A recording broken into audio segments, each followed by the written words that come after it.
क्या गौरा मैया ने समाधान निकाला? सोच रही हैं, पूछ रही हैं गौरा कि प्रभु आप मुझे ये बताओ कि मेरे मुंडों की माला है, तो मेरी माला कैसे है? भगवान शंकर कहते हैं गौरा तू इस पृथ्वी पर बार बार जन्म लेती है। क्या लेती है बोलो? और मैं जन्म लिया हूं, लेकिन एक बार जन्म लिया हूं, मृत्यु मेरे कभी समीप नहीं आई, क्योंकि लोग मुझे कालों के भी काल कहते हैं, महाकाल कहते हैं। बोला महाकाल भगवान की। क्या कहते हैं भगवान को? महाकाल। इसलिए अब समस्या नहीं, समाधान ढूंढ रही है गौरा। और बताइए, यदि समस्या उत्पन्न करती तो गौरा अपना ही घर बिगाड़ती, और इस दुनिया में कभी कोई भागवत कथा को श्रवण नहीं कर पाता। क्यों? क्योंकि उस मुंडों की माला के प्रसंग से ही भागवत की कथा का उद्गम हुआ है, प्राकट्य हुआ है। सज्जनों, गौरा कहती है हाथ जोड़ करके, बोले बाबा मुझे ये बताओ कि आप मरते क्यों नहीं हो? आपने कौन सी अमर बूटी खा के रखी है? आपने कौन सा अमृत पी रखा है? आपने कौन सी अमर कथा सुन रखी है? तो ये भोले बाबा के मुख से निकल गया कि अरे गौरा मैंने तो अमर कथा सुन रखी है। कौन सी कथा बोल रहे हो? अमर कथा। अमर कथा कौन सी? यही वो अमर कथा है जो भागवत की कथा है। सज्जनों, देहरा क्षेत्रवासियों, मेहरबान बाबा के प्रांगण में बैठे पधारे सभी श्रद्धामयी माता बहन भाई बंधुओं, हिमाचल प्रदेश क्षेत्रवासियों, ये जो भागवत की कथा है यही अमर कथा है। अब भोले बाबा कहने लगे गौरा ये अमर कथा मैं तुझे सुनाता हूं। कहते हैं जब भोले बाबा ने सबसे पहले गौरा मैया को अमर कथा सुनाई, ये भागवत की कथा भाव। सज्जनों, ऐसा प्रसंग भाव आज अमर कथा के स्वरूप भाव में भगवान शंकर ने कुछ बातें भी कही हैं जो ध्यान देकर के हम लोगों को स्मरण करना चाहिए, चिंतन करना चाहिए। भगवान शंकर ने कहा था गौरा मैं कथा तो तुझे सुना दूंगा, लेकिन कुछ बातों को मेरी को ध्यान में रखना पड़ेगा। बोले कैसे? जितासनो जितेंद्रिया जित श्वासो जित संग। क्या कहा जी? बोलो जरा। जितासनो जितेंद्रिय जित श्वासो जित संग। गौरा पहले तुझे अपने आसन को जीतना पड़ेगा, नंबर 1। बोलो जरा एक बार, काय को जीतना पड़ेगा? आसन। एक ही आसन पर बैठना है, आसन बदलना नहीं है, एक जगह बैठना है। 7 दिन हम लोग कथा श्रवण करते हैं। कई लोग तो 7 दिन में 27 आसन लगा देते हैं। बोलो राधे। आसन, एक आसन पर बैठना चाहिए। क्यों? क्योंकि इसका भी एक महत्व है। गौरा ने कथा सुनी, एक आसन पर बैठ करके सुनी। नारद जी ने कथा सुनी, जो एक जगह बैठ नहीं सकते थे, फिर भी उन्होंने एक जगह बैठ करके कथा सुनी, एक आसन। राजा परीक्षित ने कथा सुनी, एक आसन पर बैठ करके सुनी। सज्जनों, करके कथा सुनी तो एक ही आसन भाव रखा। इसलिए सबसे पहले क्या बात कही? बोलो जरा। आसन, जितासन, आसन। गौरा दूसरी बात, श्वास को जीतना है। श्वासों का कोई भरोसा नहीं है गौरा। जो श्वास हम ले रहे हैं, इन श्वासों का क्या भरोसा? इस श्वासों का क्या भरोसा, और रुक जाए कब कहां पर। श्वासों का क्या भरोसा। इन श्वासों का कोई भरोसा नहीं है, इसलिए श्वास ले रहे हैं गौरा, तो श्वास ले रही हो ना, तो श्वास पर भी ओम ओम शब्द का उच्चारण भाव। हरिओम। बहुत से लोग देखे होंगे आपने, जैसे श्वास लेते हैं ओम, ऐसे करते नहीं करते, ओम नमः शिवाय, ओम राधे कृष्ण, परमात्मा की देवी गिनती की है, अनमोल है। सज्जनों, जित श्वासो जित संग जितेंद्रिय भाव, सब कुछ। गौरा मैया बोली बाबा अब मुझे कुछ मत बताओ, मैं एक आसन पर विराजमान हूँ, बस केवल अब तो आप मुझे वो कथा सुनाओ, क्योंकि उस कथा को श्रवण करने के लिए मेरा मन लालायित हो रहा है। जिस प्रकार एक प्यासा व्यक्ति हो और उसको 2 बूंद पानी मिल जाए तो जीवन प्रदान भाव हो जाता है, उसी प्रकार ये कथा का रहस्य भाव है। जो भूखा व्यक्ति होता है, कई दिन से भूखा हो, उसको भोजन ना मिला हो, चाहे भले उसको रूखी रोटी दे देना, ऐसे तोड़ करके खा जाएगा, उसको पेट भर जाएगा। वो तड़फ, वो एक लालच। आज गौरा कहती है प्रभु अब मुझे वो अमर कथा सुनाओ। तो अमर कथा क्या, भोले बाबा जब कथा सुनाने का भाव रखते हैं तो पहले भोले बाबा ने प्रसंग भी आता है भागवत जी में, भगवान शंकर ने कहा भी था गौरा पहले ये देख करके आओ कि हमारी कुटिया में कोई और तो नहीं है, कोई हो तो सम्मान के साथ लेकर के आना।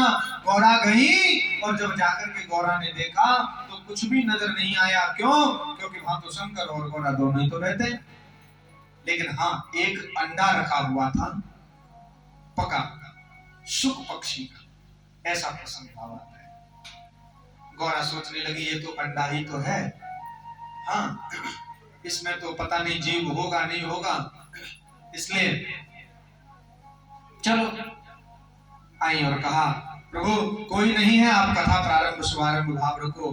कहते हैं कि जब भोले बाबा ने जैसे ध्यान लगाया और इस कथा का भाव रखा, कहा गौरा ये जो भागवत की कथा है जो आज 18,000 श्लोक है गौरा, ये पहले 4 श्लोकों में भागवत थी। किसमें थी बोलो जरा?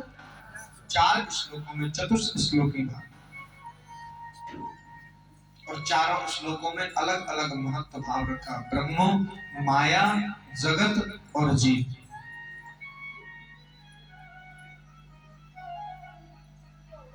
कहते हैं शुभारंभ भाव रखते हैं, ऐसी कृपा होती है, ऐसा संत और विद्वान लोगों का मानना है, कहना है। भागवत में वर्णन है कि जब भोले बाबा ने कथा को प्रारंभ किया तो वो अंडा था पक गया, फूट गया और छोटा सा साबुक उसमें से निकला,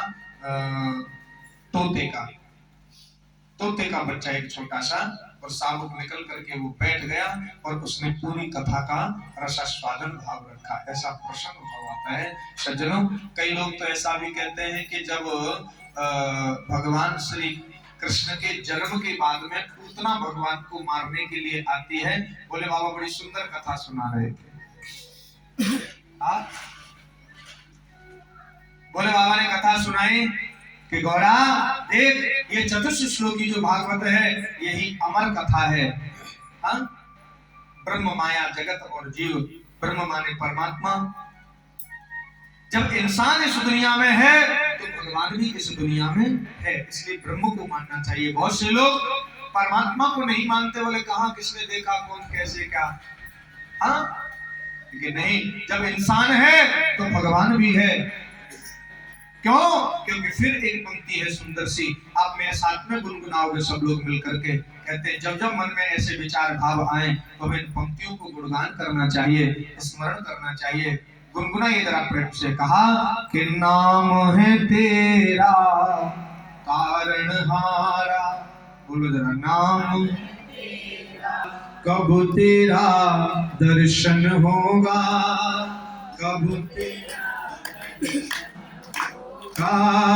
जिनकी प्रतिमा इतनी सुंदर, जिनकी प्रतिमा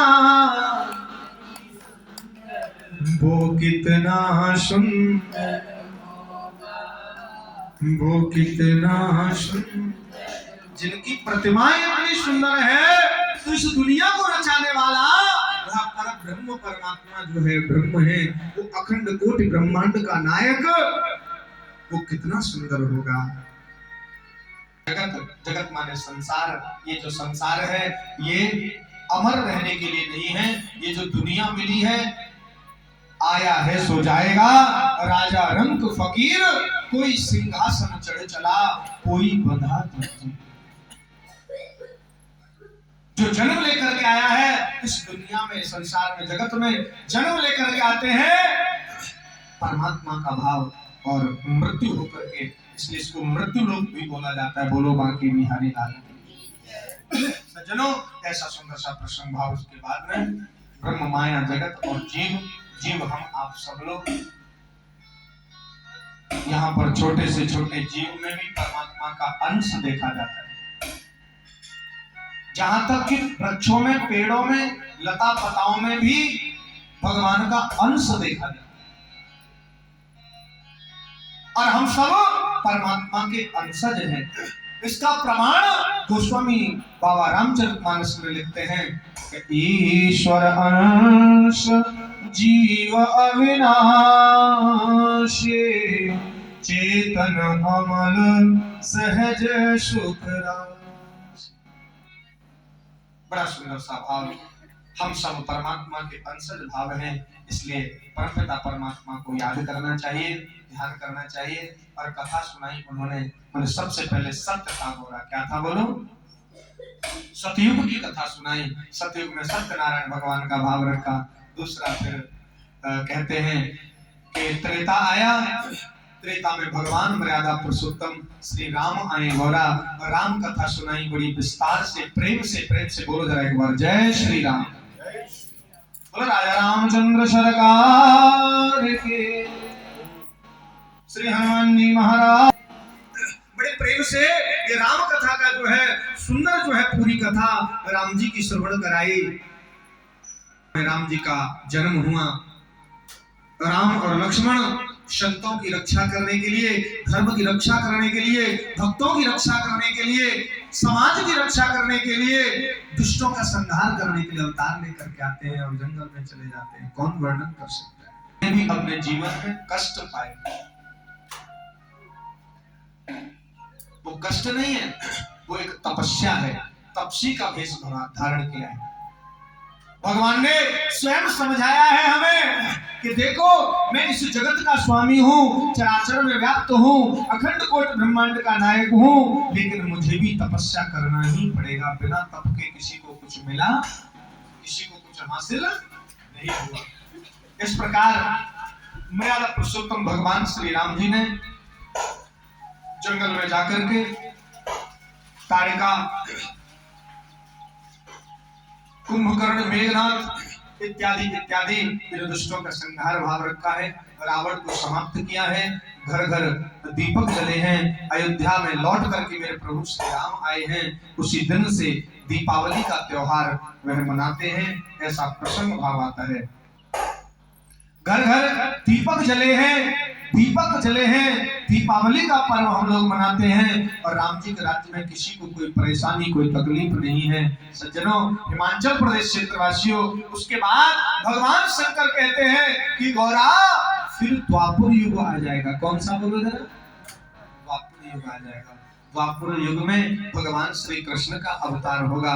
और मेरे लाडले, मेरे श्याम सुंदर भगवान श्री कृष्ण का जन्म वसुदेव ग्रहे साक्षात कृष्ण के वही।